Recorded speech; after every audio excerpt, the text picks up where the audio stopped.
ئەو پێشمەرگە و خەڵکانی کە هاتبوونەوە. ژمارەیەکی زۆر لە میدیای عەرەبی و جیهانیەکان لەگەڵ بڵاوکردنەوەی هەواڵی کۆچی دوایی نەوشیروان مستەفا ڕێکخەری گشتی بزوتنەوەی گۆڕان باسی ڕۆڵ و کاریگەری ئەو سیاسەتمەدارەی کوردیشیان کردووە لە خەبات و بزوتنەوەی ڕزگاری خوازی گەلی کووردا. لەسەر ئاستی عێراق زۆربەی میدیاکان هەواڵی کۆچی دوایی ڕێکخەری گشتی بزوتنەوەی گۆڕانیان بڵاو کردەوە.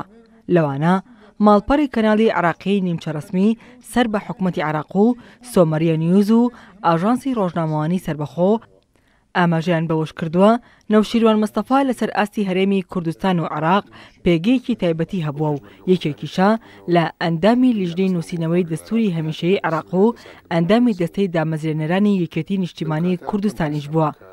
ماڵپەڕی میدل ئێست ئای و ڕۆژنامەی شەرقل ئەوسەط و هەردوو ماڵپەڕی ئیلاف و کەناڵی جەزیرەش بە ناونیشانی کۆچی دوایی نەوشیروان مستەفا ڕێکخەری گشتی بزوتنەوەی گۆڕان لە سلێمانی هەواڵەکان بڵاو کردوێتەوە و بە یەکێک لە سیاسەتمەدار و شۆڕژگێڕەکانی کورد وەسفیان کردووە.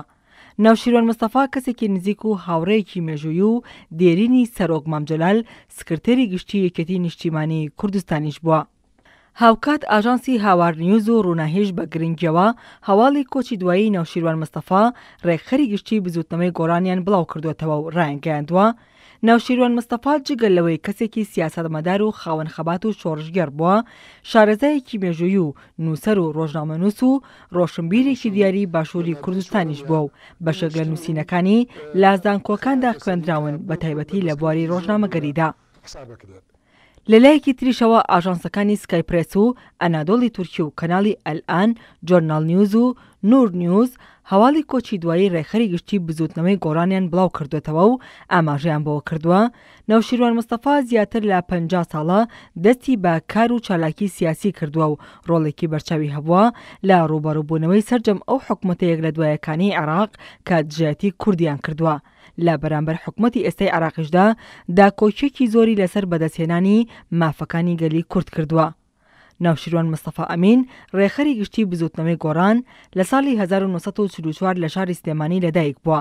خوێندنی سەرەتایی و ناوەندی و دواناوەندی لە سلێمانی تەواو کردووە و ساڵی 1967 کۆلێژی زانستە سیاسیەکانی لە زانکۆی بەغدا تەواو کردووە.